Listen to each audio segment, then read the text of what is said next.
भाई हम अभी ब्लैक मनी की बात कर रहे थे, तो ब्लैक मनी एक और बहुत जगह, एक बहुत पॉपुलर जगह अलॉट होता है लोगों का बहुत ज़्यादा, वो है रियल एस्टेट।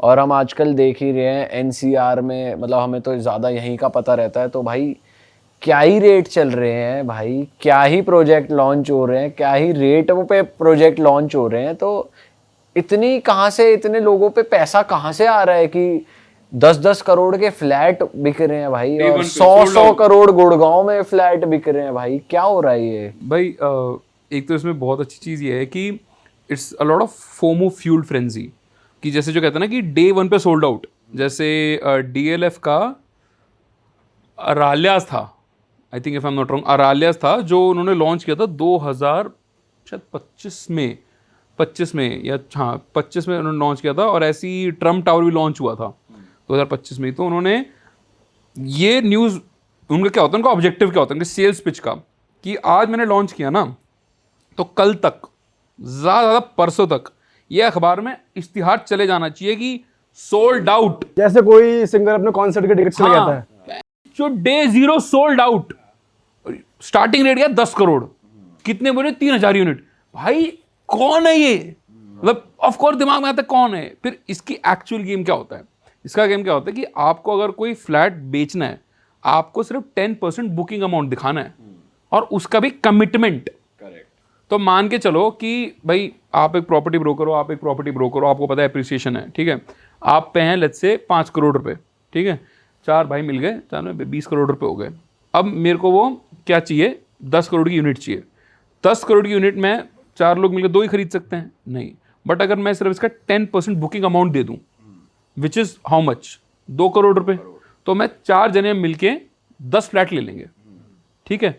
और उसमें भी ऐसा नहीं है मैं 2 करोड़ रुपए उस वक्त देने थे, ठीक है, या 20 करोड़ 10-20 लाख देने उसका थे। भी एक token amount as a letter of intent, तो वो मैंने दे दिया अगर, तो दैट इज सेटल्ड कि वो ऑन पेपर अपनी शीट में दिखा देंगे for the marketing sold out. अब मेरे को वो 2 बेनिफिट देंगे कि पहले आपने पैसे फंसा दिए अपने, लेट्स से 5-5 करोड़ रुपए फंसा दिए, कि अब आपको मैं 2 साल बाद की विंडो दे रहा हूँ, ठीक है, कि आप इसको आगे निकाल दोगे। अब ये हाइप चलेगी तो लोग सोचेंगे भाई मैं तो फिर मिस कर गया, फक मैन, कैमिलिया 27 करोड़ में मिल जाता मेरे को, आज वो 150 करोड़ का हो रखा है, ये मेरे को दिख रहा है ये 10 का हो रहा है।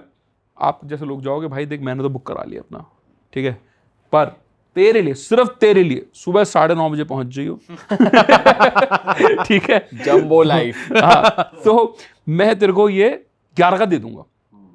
मैंने बस वो फोमो फ्यूल फ्रेंजी में बस बेसिकली वो प्लॉट के रेट बढ़ा दिए और वो अपना डिफरेंस लेके निकल गया। तो वो जो इन्वेस्टर था which is basically property broker, उसने मल्टीपल बुकिंग्स मारी 10% अमाउंट का टोकन अमाउंट दिखा के, और उसको हाइप कर दिया। तो फिर रिटेलर्स फंसा लिए, जिसको भी यही बोला कि तेरे को भी इसमें रहना नहीं है, जब तक इसका कंस्ट्रक्शन पूरा होगा तब तक इसका रेट और बढ़ चुका होगा, और तब तू बेच दियो। तो ऐसे कई बार पोजेशन आने से पहले वो फ्लैट 3-4 बार बिक चुका होता है, और हर कोई एक मार्कअप पे बेचता है, और अल्टीमेटली जो उसे खरीद रहा होता है वो भी शायद इस इंटेंशन से खरीद रहा होता है कि जब इसके 10 साल बाद या 2 साल बाद या 5 साल बाद रेट बढ़ेंगे मैं तब बेच दूंगा। It is a lot of speculation which is driving this market. Also वो बहुत केयरफुली क्यूरेटेड है। अब जैसे ये चीज़ मुंबई जैसे एरिया में हो जहाँ पे लैंड की जेन्युइनली कमी है, जब आप मुंबई जाते हो यू सी दैट उसमें गुड़गांव या नोएडा या बैंगलोर जैसी बड़ी सोसाइटीज नहीं है, करेक्ट। उसमें भाई पार्क होना, बड़ा स्विमिंग पूल होना तो सोच भी नहीं सकता कोई। बैल्कनी इतनी छोटी होती है। बैल्कनी होती भी नहीं है कई जगह। तो जंगला है, जंगला। भाई मैं अभी गया था मालाड में, मैं दोस्त के घर गया था, लोधा की 12 करोड़ का फ्लैट है, 12 करोड़ का फ्लैट है, और उसमें एक बालकनी है इस सोफे जितनी। तो वहां एक बार को मैं कहूँ एक लॉजिक मे बी ये कह सकते हैं कि लैंड की स्केर्सिटी है। दिल्ली एनसीआर में कौन सी स्केर्सिटी है, ठीक है, आप कह भाई गोल्फ कोर्स रोड बना दिया, ऐसी चीज़ बनेगी नहीं, क्या व्यू हैं, क्या भाई गोल्फ कोर्स दिख रहा है पीछे से, और वो डीएलएफ कैमेलियास एंकर बन गया कि अगर भाई कैमेलियास का इतना रेट है, उससे 1 किलोमीटर आगे जाके भाई इसका भी तो इतना रेट होगा, विपुल बेलमाउंट का भी तो रेट होगा, उसके आगे सन सिटी चलेगा उसका भी तो इतना रेट होगा। तो एंकर प्राइसिंग से थोड़ा सबके प्राइसेस वो होते हैं डिफ्रेंशिएट। बट आप वहाँ से 50 किलोमीटर आगे चले जाओ, मानेसर में वही रेट हो रहा है। मतलब how can something be extremely expensive while being in excessive supply. Land excessive supply में है, इस एरिया में लैंड एक्सेसिव सप्लाई में है, और ये खेती का लैंड नहीं है, ऐसे नहीं है कि यहाँ पे पानी नहीं, पानी आ जाएगा, ना आएगा तो अपने आप रोएंगे जैसे मुंबई वाले रो रहे हैं। पॉइंट इज कि you can only do this by building a frenzy. ऐसा कन्विंस कर दो लोगों की भाई ऐसी चीज ना हिंदुस्तान में कभी बनी है और ना कभी बनेगी, एक्सेप्ट 10 साल बाद हम ही बना रहे हैं, और वहां पे फिर सेम चीज बेचेंगे हम। और उसमें जो लोग रहने के लिए खरीदते हैं, लेट्स से, वो तो ऑफ कोर्स होते ही हैं कि भाई मैंने इतना बड़ी ये हाथी बांध लिया, EMI बांध ली just to live in a place, वो तो मेरे स्क्यूड करते हैं। इससे कमर्शियल रियल एस्टेट के भी जो रेट महंगे होते हैं ना, वो आपके आम जिंदगी में भी आते हैं। कि आपने मान के चलो आपने ये ग्लास खरीदा, अब ये ग्लास या तो ऑनलाइन ऑर्डर हुआ होगा या किसी दुकान से गया होगा। अब जिस दुकान में ये रखा हुआ है उस दुकान का कुछ किराया भी है। अगर उस दुकान का खरीदने का रेट बढ़ा है, उसका किराया भी बढ़ा है, दुकान का किराया बढ़ गया तो दुकानदार के ऑपरेटिंग कॉस्ट बढ़ गई, तो ऑपरेटिंग कॉस्ट बढ़ाएगा तो अपने हर कमोडिटी का वो सेलिंग प्राइस बढ़ाएगा, सेलिंग प्राइस बढ़ेगा, चीज़ होगी महंगी। तो whether you want it or not, कि भाई मैं तो किराए पे रहूँगा, मैं बाई नहीं करता इस चीज़ में, मैं नहीं फंसा रहा अपना 2 करोड़ रुपए 5 करोड़ रुपए घर पे, stupidity. Inflation will come to you why this inflations in real estate properties, कि लाइक इट और नॉट तुम अल्टीमेटली हर चीज़ के लिए एक्स्ट्रा पैसे दोगे। तो बाल कटाने जाते हो, वो बार्बर की दुकान का किराया महंगा, वो बाल महंगे काटेगा। गाड़ी धुलवाने जाते हो, उस बंदे की किराया महंगा होगा, आपकी गाड़ी महंगी धोएगा वो। That thing leads to such thing कि मतलब उसको आप एस्केप ही नहीं कर सकते। बट वो तभी पॉसिबल है जब लोगों के दिमाग में ये बनाए रखा जाए कि भाई बहुत ही रेयर है। बट भाई मैं ये जानना चाहता हूँ कि इतना पैसा लोगों पे आ कहाँ से रहा है? सच में इतना पैसा है भी, या पैसा भी दिखाया जा रहा है, या फिर पॉलिटिशियंस का पैसा इन्वॉल्व है, या सिर्फ करप्शन मनी का पैसा इन्वॉल्व है? क्योंकि आम तौर पे हम देख रहे हैं मिडिल क्लास तो भाई स्ट्रगल ही कर रहा है। देख, दोनों चीज़ थ्योरेटिकली पॉसिबल है।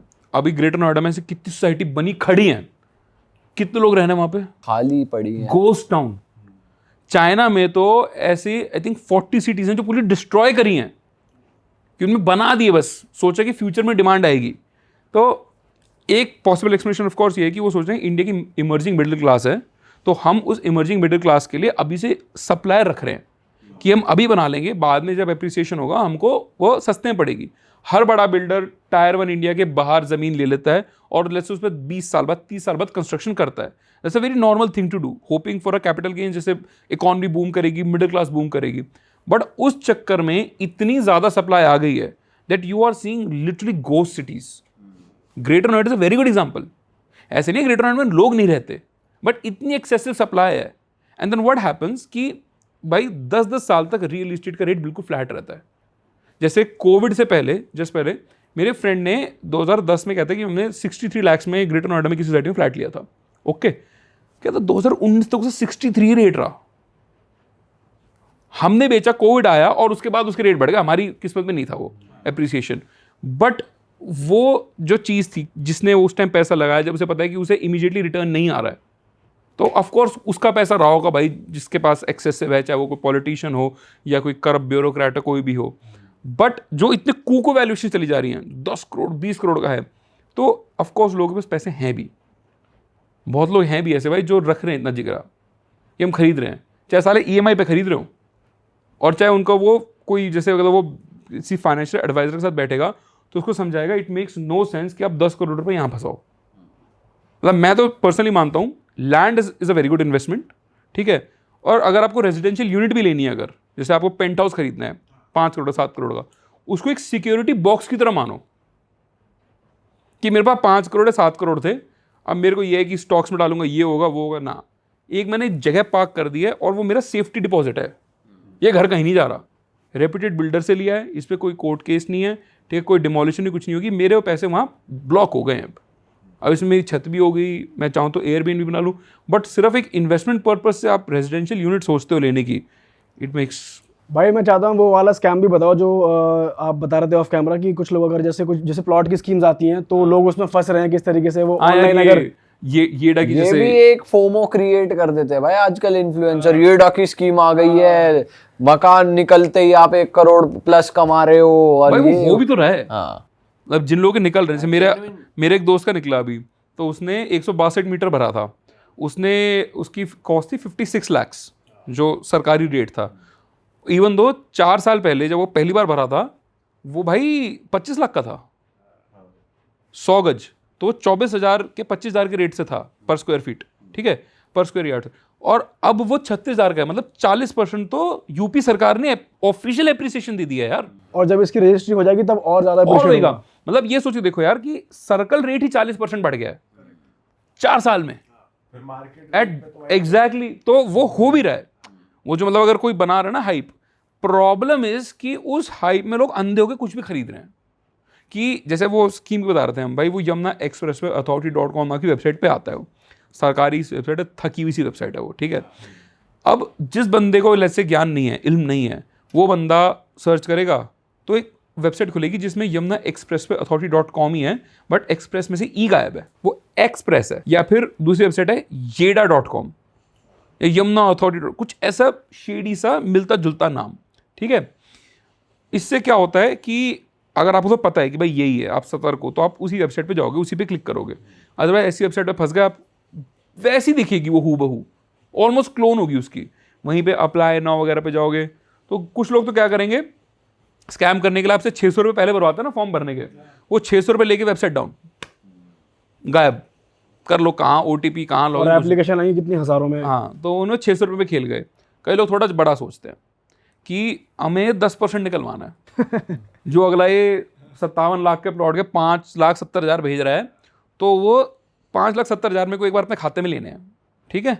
और उससे मैं रेगुलर ईमेल वगैरह भी रख लूँगा जिस दिन तक लास्ट डेट है, ताकि दूसरों को भी बताए भाई ये वेबसाइट थी, इस पर जाके भर दे, तू भी भर दे, बहुत सही है भाई। हाइप तो है ही, ऑफिशियली भी 40% तो हाइप बनती भी है। जिस दिन लास्ट डेट पूरी हो गई कि भैया उस दिन वेबसाइट गायब। कितने लोग पैसा लूज करते होंगे। अब इससे ना बचने के भी कुछ सिंपल तरीके हैं। सबसे बेसिक सा टेस्ट ये होता है कि आप वेबसाइट के ना एकदम नीचे जाओ, अबाउट अस सेक्शन में, तो ये जो नॉर्मल वेबसाइट्स होंगी ना जो क्लोन होंगी, उसमें देखना आप, it will be maintained by some private limited kind of company. और जो सरकारी वेबसाइट होगी उस पर लिखा होगा कि enterprise of the UP government. एक और सरकारी बहुत वो होता है, इन पे जो नंबर मिलेगा सरकारी वेबसाइट पे, कोई सॉरी वो मिलेगा एक लैंडलाइन नंबर, ठीक है, जिस पे आप फोन करते हो कोई ना उठाएगा, ठीक है। ज्यादा एक नंबर मिल जाएगा व्हाट्सएप का कि व्हाट्सएप कर दो। जो स्कैम वेबसाइट होगी उस पर एक नंबर मिलेगा जिसपे बाकायदा आदमी फोन बात कर लेगा आपसे। मतलब जो स्कैम वेबसाइट के लिए वो ट्रेड्स होने चाहिए वो गवर्नमेंट पे है, और जो गवर्नमेंट पे होने चाहिए वो स्कैम वेबसाइट पे होने मतलब अगर फोन नहीं उठाता वो जेन्युइन है, वो जेन्युइन है। फोन नहीं उठा रहा, यहाँ इससे ये बंदा सरकारी है पक्का। और अगर फोन उठा के आपसे प्रॉपर बात करना, सर्वर करके आपको पूरी दे दी, समझ ले भाई फंस गए तुम। तो ये एक तरीका है। फिर आप देख सकते हो कि एक सरकारी प्लेटफॉर्म है जो मतलब सरकार के, उसने मेक इन इंडिया की वेबसाइट बनाई थी, शायद उसका नाम स्वयं है, एक बार आप देख लेना, मतलब फाइंड दिस आउट। वो वेबसाइट यूजुअली सरकारी वेबसाइट्स मेंटेन करती है। उसने pmgov.in भी बना रखी है, तो वो भी देखना कि वो, मैं इस नाम दे रहा हूँ कि आप चेक कर लेना, फाइंड दैट नेम क्या है उसका, शायद स्वयं संधम कुछ नाम है शायद। तो that is the official vendor Bharat सरकार जो इन वेबसाइट्स को बनाता है। ओके। तो इतनी अगर ड्यू डिलिजेंस आप रखो, ठीक है। दूसरा, जब ऑफिशियल सरकारी जो वेबसाइट होती है उस पर पेमेंट होती है ना, तो आपने अगर कोई चालान जनरेट किया, आपको एक अलग अकाउंट नंबर मिलता है। और अगर आप सरकारी वेबसाइट पे जाके आप भरोगे, आपको एक अलग अकाउंट नंबर बनेगा, ताकि जब वो रिफंड होना होगा, पैसा अगर आपका नहीं निकला, तो इजीली 1-to-1 रिफंड हो जाएगा अकाउंट से। ICICI बैंक में अगर उनके ऐसी डील होती है कि आप एक अकाउंट नंबर जनरेट करोगे जस्ट फॉर दिस एप्लीकेशन, और इस एस्क्रो में वो पैसा पार्क्ड है, और जब आपको रिफंड करना है तो उसी अकाउंट से आएगा, और that account will cease to exit उसी टाइम पे। जो प्राइवेट वेबसाइट्स होंगी, आप अप्लाई करना, आपको भी सेम अकाउंट का चालान मिलेगा, आप अप्लाई करना, आपको भी सेम अकाउंट नंबर मिलेगा। ओके, वो यूनिक नंबर नहीं मिलेगा, हर नहीं, यूनिक नंबर मिलेगा सरकारी वेबसाइट पे, क्योंकि वो बैंक के साथ ऐसी साठगांठ करनी पड़ेगी सरकार को कि आपको हर एप्लीकेशन के लिए एक अकाउंट नंबर जनरेट करना है, ताकि रिफंड बहुत स्मूथली हो सके। भाई नेक्स्ट लेवल गेम चल रही है इंडिया चलती है भाई, दुनिया में तो खिलाड़ी लोग हैं, चूते बनने वाले चूते बन जाते हैं, पर जो स्मार्ट इनफ है, just look for some basic hints, and इतना मुश्किल भी नहीं है।